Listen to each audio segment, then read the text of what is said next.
Hey everyone, it's Lisa. I wanted to take a few minutes to talk to you about some stuff I've been thinking about in the last day. I went to this really cool networking event yesterday to talk about personal brand, and it was a women's networking event. Super interesting group. If you've heard of the group Elevate, it originally was 85 Broads years ago, and now it rebranded itself. And I just found it very recently, and been getting a lot out of it. And I've been talking a lot about personal brand with them. And what we talked about yesterday was that, everybody has a personal brand because a personal brand is what people say about you when you're not there. Just as easy as that.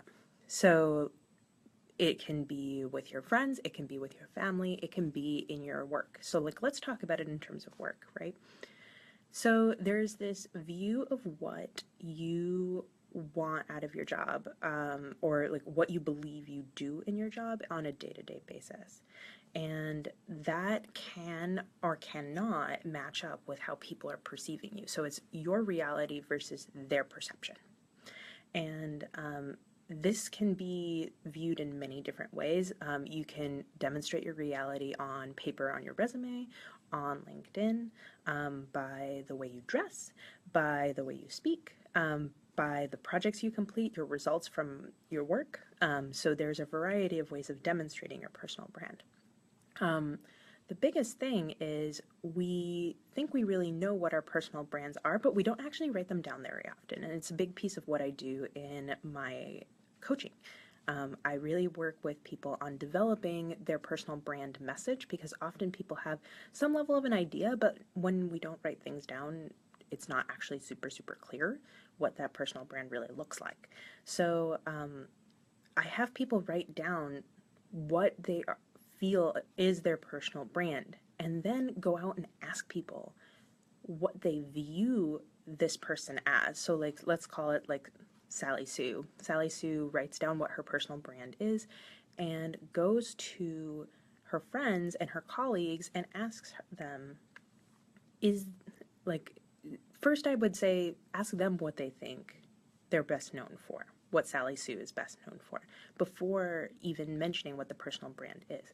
And then tell that person what your personal brand is. So Sally Sue can share after she hears feedback what her personal brand is and see how it matches up and see where the differences are, because those are the places where we get to work on our personal brand so that our personal brand, our reality, what we believe about ourselves, can translate into how we are perceived in the world. So often the biggest one that we see in our day-to-day lives is the performance review, right? The performance review at work, where somebody can say to you, this is what I think about you, this is how I'm seeing your work, and it may or may not be super honest. I know that I've gotten some reviews that have been kind of not transparent and felt really weird, and then there's some that I've had that have been really transparent and honest, and I've learned a lot about where I'm at and what I can what I can continue to create in my personal brand and in my work in order to benefit my manager and my company. This is back when I was working. I think New York Fed was the time that I really had a really great manager that did this very well. And what I found out and what I realize now is that you don't have to wait for a performance review to get feedback.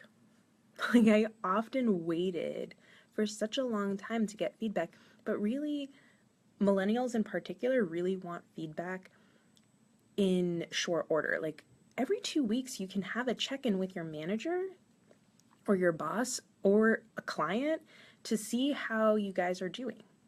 And you can ask for that feedback so you have a perception of where you are in terms of your personal brand every 2 weeks, because your personal brand's constantly shifting and you're fine-tuning it, you're getting a better idea of really where you're at. And because we're humans, so our experiences shape who we are, and we're shifting what we're up to. And sometimes we're really clear about what our personal brand is, and we just need to be very communicative, or demonstrating what that personal brand really looks like to other people. So I think it's really, really critical here to focus on what your personal brand is and really ask people for their support and how they're perceiving you. And this is kind of like the first step to figuring out how you're going to be messaging yourself. Because then when you know where those differences are, you can adjust accordingly to have that personal brand really speak to all of those people. So, like, I know that personal brand is something that has been very complicated for a lot of people. Some people are like, I don't believe in this. Like, what is this? But every single person, it's the first impression and then every impression after that, but that first impression has a lot to say about your personal brand. So it's important to embrace the concept of personal brand, to know that it's not a bad thing, that you can really wield it for yourself and use it in a way that's going to really help you cultivate yourself and your message in whatever way that you think is going to be the most powerful way to move forward in your career. So that's really what I have to offer for you today. I'm going to continue talking about personal brand because there's a lot of aspects of it.